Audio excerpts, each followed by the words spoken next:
C'est parti. Quentin Dupieux, me voici. Pas mal, non? C'est français.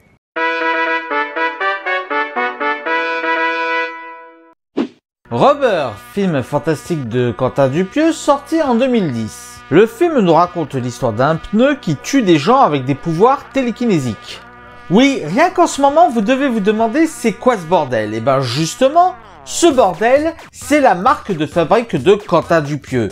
Nous proposer un concept absurde à mort et s'y tenir jusqu'au bout sans avoir peur du ridicule. Le genre de film que j'adore.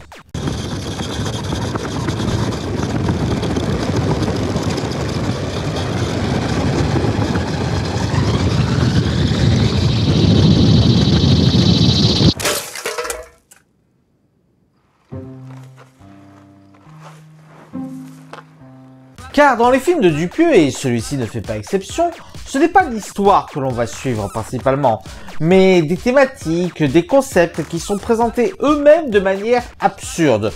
On peut totalement y adhérer ou être laissé à la ramasse, mais on ne peut pas dire que Quentin Dupieux ne nous prévient pas à l'avance.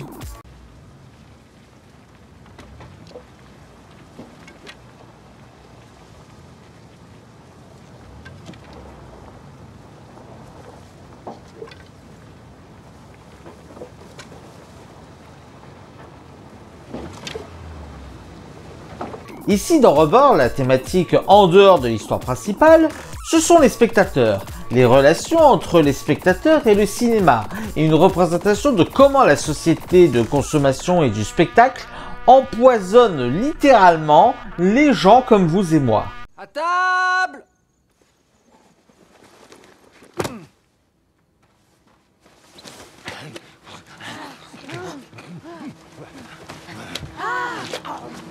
Oh, de la bouffe. Attends, pousse-toi. Putain. Et oui, c'est très littéral. Parce que Dupieux, c'est pas qu'il aime casser le quatrième mur. Non, c'est qu'il aime l'exploser à la dynamite. Ce qui nous donne l'impression de voir deux films en un.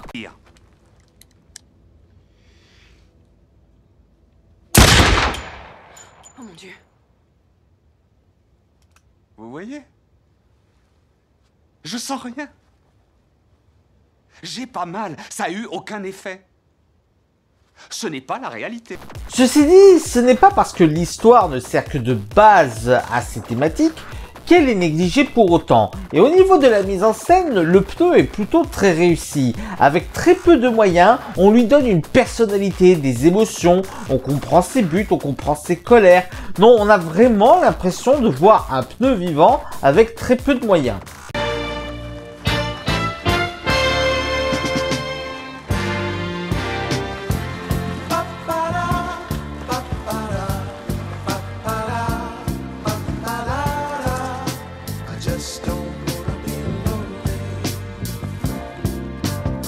Le film est assez gore, mais c'est assez attendu dans ce genre de film. Un film qui veut aller à fond dans l'absurde, qui veut aller à fond dans le côté cartoonesque, ne peut que donner du gore exagéré.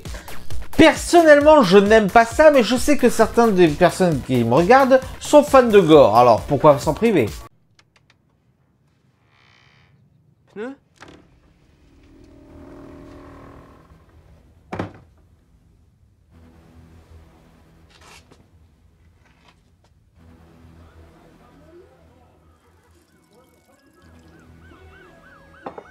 De toute façon, je crois qu'on ne peut pas qualifier ce film autrement que cartoon vivant. Et c'est un peu le but, hein, avec l'absurdité entre les personnages, les situations, certaines scènes.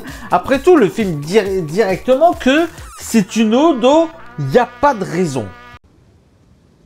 Chers spectateurs, le film que vous vous apprêtez à regarder est un hommage aux aucune raison. Cette figure de style d'une puissance fantastique.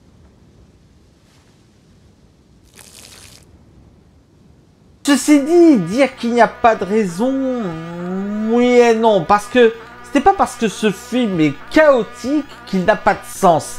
Et je crois que c'est là sa plus grande force, savoir rester logique dans son chaos. Et de particulier dans son comportement ou... Hein? Ah! Fantastique. Ça fait 6 heures, le poison a eu le temps de faire effet. On peut arrêter. Le poison? Oui, on a empoisonné les spectateurs. Vous pouvez rentrer chez vous, monsieur Hughes. On n'a plus besoin de vous maintenant. Merci infiniment pour tout.